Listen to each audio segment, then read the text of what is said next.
Okay, guys, today I'll be interviewing my friend Michael Lozier. He's the two best-selling author of The Law of Attraction, The Science of Attracting More of What You Want and Less of What You Don't Want. And his another book is The Law of Connection, The Science of Using NLP to Create Ideal Personal and Professional Relationship. Michael caught the attention of Oprah Winfrey, who interviewed him 4 times on her Soul Series radio show on Sirius XM satellite radio. Michael went on to enjoy a long year hosting his own show on Oprah and Friend Radio. How you doing, Michael? Hey, I'm doing good. I still have the Throwback Thursday memory. It was like 10 years ago, but I still have the graphic. So I'm very excited. Oh, wow. Yeah, well, thanks for having me today. Well, thank you for doing the interview. You were so kind to be patient with me for doing this. I'm very grateful for you, Michael. Okay, I would like to ask, why did you create this book, and how can it uncover our life purpose? Okay, well, you're talking about my new book, Your Life Purpose. Yeah, you're holding it up there too.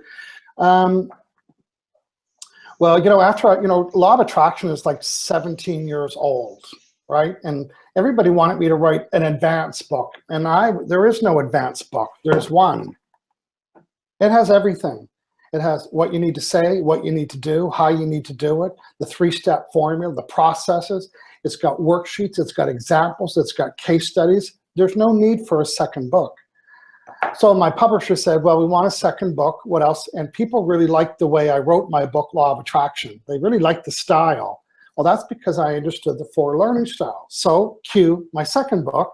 My publisher said, can you write about what you know about how people learn and process information, because people really liked your book. So that was in 2009. So that's like 8 or 9 years ago. But in the meantime, I'm, my friends, I'm going to coffee shops with them, and I know a lot. I know a lot about human behavior. I know a lot about Law of Attraction, and I could hear people talking, and most people would always talk about being unfulfilled, or they'd compare their life to mine and say, wow, you're fulfilled, without using that word.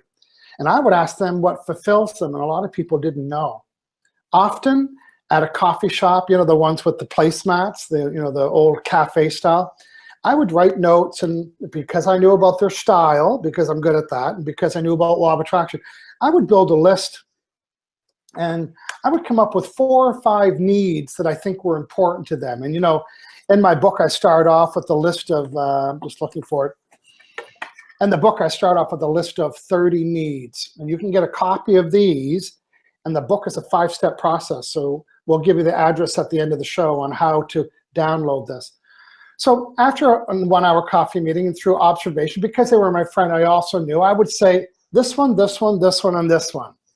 So I would say, I'm just going to make it up. So what if we could get adventure, community, leadership, and fun? My friend would say, you're kidding me, right? Like that would just totally get me excited. And then I would say, name a job that you had where these were missing. He said, oh, there was a job I just hated. Are you starting to see the relationship? When these fulfillment needs are missing, then people are experiencing joy. And that's what the purpose of this book is. The purpose of this book is so you figure out your life's purpose. But hopefully I made that easy for people. You see, your life's purpose is just to feel good. That's it. Like, really? Yeah, it's just to feel good. But the real question is, what makes me feel good? These all can make you feel good, but when you know what your top 4 are, then you become very focused. It's like, that's focused Johnny. It's like, okay, would I take that job? No. Why? Because I wouldn't get them met. Would I take this job? Yes. Why? Because I get it met. And particularly young people, they don't know what fulfills them and what doesn't. Some of them haven't had enough experience at work. So imagine if you're looking for a job, someone says, hey, Michael, you could be a crane operator. And I would say, I wouldn't get my needs met there. But it'd say, hey, Michael, would you go on stage and talk to 1,500 people? I say, oh, yeah. And I'd probably do it for free because I get my needs met. So you understand, once you know what your needs are, then you can say yes or no to things. This is important, everyone, to know. You don't have to say yes just because you were asked. Just because you were asked to offered that job doesn't mean you have to say yes. Just because somebody suggested that you should be doing this, you don't have to say yes. But people don't know what their guidelines should be. This is your guideline. Find out what's important to you, and then you have boundaries, and nobody can argue with me. I'd say, no, I was asked once to go to China to talk to 15 people for 30 minutes in English and have it translated. I said, no. Dude said, it's a lot of money. I said, no. It's a 16-hour flight plus a day just to recoup and get over the time zone. So that's 4 days out of my life, because it messes up a day. 4 days out of my life to talk to 15 minutes? Absolutely not. I would get nothing met there. My needs would not be met there. But if they had said, we've got 1,500 people and you're on stage for 2 hours, I'll say, book me on the next flight, because my needs would get met differently. That's why it's important to know. So again, your life's purpose is to feel good or experience joy. The real question is, what brings me joy? So in the book, I narrow it down. So make a long story short, I wrote the book because I would give people such aha moments in the coffee shops and restaurants. Then 5 years ago, I'm in Malaysia. I'm on a tour in Malaysia, and there was 2 couples in the car, and they were taking me to the event, and they were my sponsors, right? As soon as I get in the car, the driver, my friend, said, we always hear you talking about being fulfilled and not fulfilled. And because they asked me to do a lot of things when I'm there. Hey, would you like to do this? And I would say, not really. This, how come? I said, well, honestly, I wouldn't be fulfilled. So they heard that as like something they wanted to have. They wanted that skill set to know, right? So we're leaving Kuala Lumpur. We're going to Penang. It's about a 3-hour drive. And we already planned 2 food stops, because that's all they do in Malaysia is eat. So in that 3-hour drive, we were having 2 picnic stops. We get in the car, we're going an hour, and I'm asking the driver, Siva, questions. And I'm asking him different questions, and I'm trying to figure out which one of these are his. And so we stopped at this picnic area in Malaysia, and we had something to drink, and we sat down, and I told my friend, I said, well, I finished the exercise, and I think I know what fulfillment needs are important to you. And he said, and I was taking notes in the car, and I said, I think they're this. I think they're this one, whatever. This one, this one, this one. And his wife was the teen there. She said, oh my God, Michael, did you ever nail that? And I always like to ask this question. Can you remember a time when you didn't get those met? And him and his wife at the very same time said, a job that he had 4 years, he hated it. Why? Because these were missing. So I was pretty proud, you know. I thought, oh, wow, I helped him with this process. And then his wife said, oh, I did mine too. I said, what?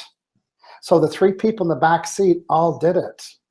So what I thought was a very intuitive, complicated subject was really the process of elimination, much like Survivor. So they were in the back seat, quiet as church mice, and they were figuring it, and they all said, well, here's what I think mine are. And they were so excited, and they refer to these fulfillment needs all the time. So that 2-hour drive with the picnic stop told me that it's not an intuitive process that I thought I had.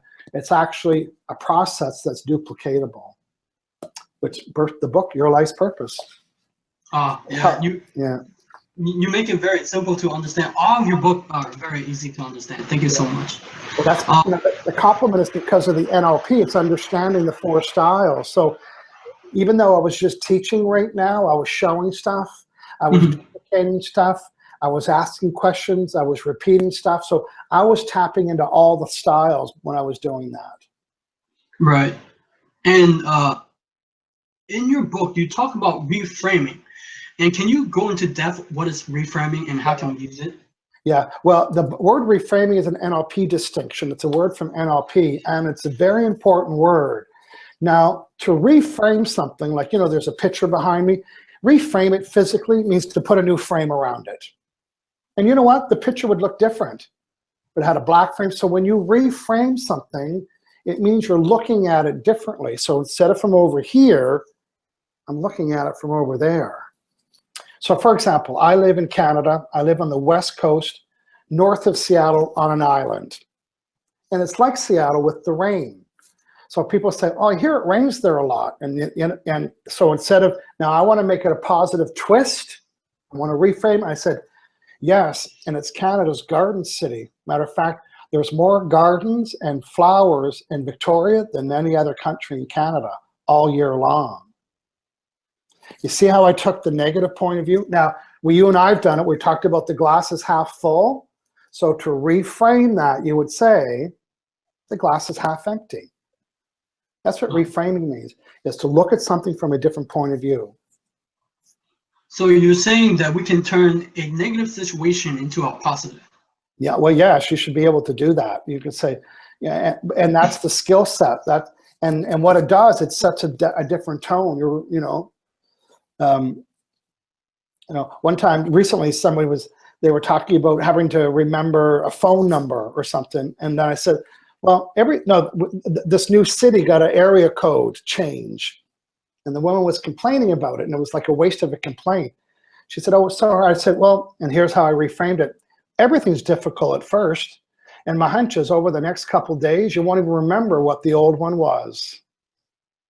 Shut her up. She shut her up right on the spot. She said, you're right. Everything at first is a little difficult, but she said, I'll forget about this in 3 days. And it's like, yeah, I know, I just said that. So that's how you reframe bad news. Where I live, there's a lot of forest fires. That's bad news. The good news is that all the carbon from the trees, they fertilize so they actually burn forest on purpose, so it starts a new forest, because some of the forests are old, so there's nothing growing. There's no animals. It's too dark. There's no animal. There's no plants. There's no plants in the forest so when there's a forest fire, the reframe is, now there'll be whole new life on that hill. There'll be animals. There'll be birds. They'll see how I made the positive story negative. Now, is it easy to do all the time? No, it's not. But it is a good way to help people get from a bad mood to a good mood. So it's a good question. It's called reframing. Reframing. And over the years, I have seen a lot of people struggling using the law of attraction. What can they do to use the law of attraction effectively, like really effectively? Well, the challenge with law of attraction, everybody thinks it's working when you attract positive things. Hey, I attracted money using law of attraction. Hey, I attracted a girlfriend using law of attraction. Hey, I just got a new client. But the real news is that law of attraction's on all the time. So when you're attracting the negative thing, you need to say the same thing. It's like, oh, look, I attracted this. I must have been sending a negative vibration. And then when you get a parking spot, you say, hey, I must have attracted this. I must have been sending a good vibration about the parking spot.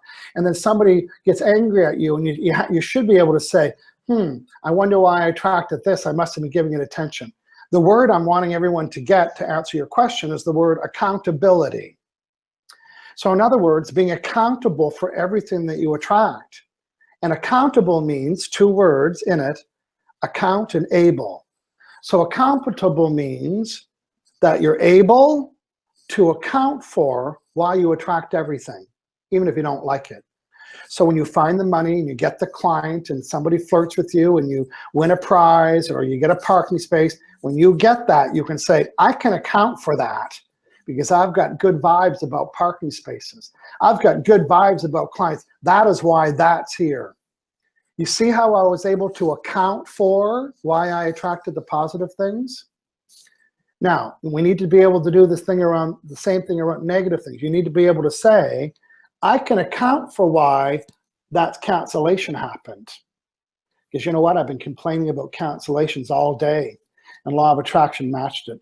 You don't have to like it, but you need to be accountable for everything that you're attracting.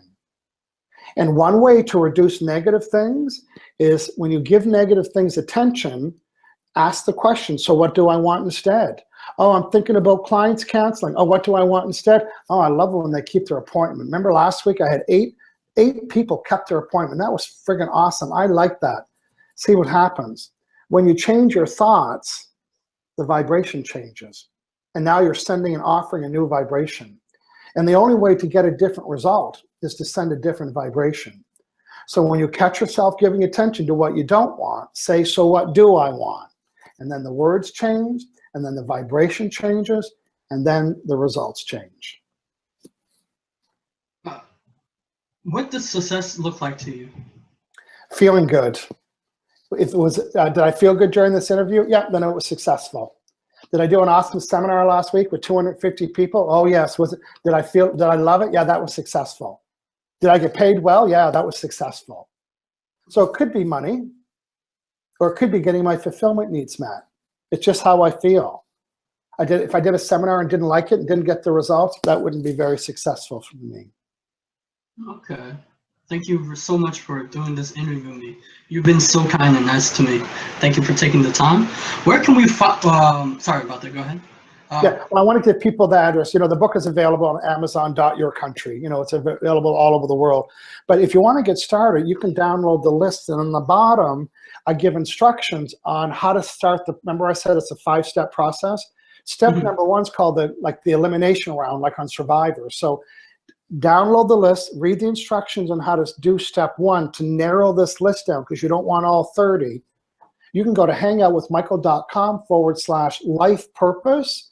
We'll send you this document, and then you can start step 1 so you can get more clarity about what fulfills you. Are you saying it's for free, right?